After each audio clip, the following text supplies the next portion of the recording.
All right, let's look at 20, 22, and 24. These were three other ones that people asked. So looking at number 20, they asked for a rule for the translation. So we can see that this time we have x plus 75 degrees and then minus 2, meaning it's moving.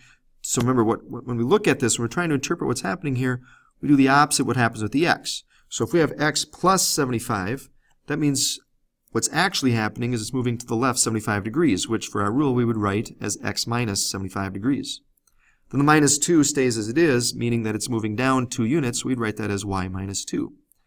So that's how you can write your translation from that equation. Now in number 22 and 24, for those, we're writing in the equation, so we're going backwards. So for number 22, they give us the rule for the translation. So it's going to the right 5 pi over 2 radians and down 4. So when we're going to the equation, we do the opposite. We would have x minus 5 pi over 2, and then the minus 4, that stays the same. Same thing with the scale change. With the scale change, if it's 1/5 x, that means it's going to be 1/5 the size horizontally.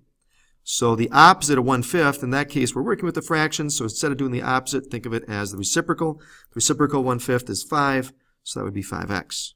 And the 4, we just park in front of the sign. So it'd be y equals 4 times the sine of 5x. So there you have it. That's 20, 22, and 24.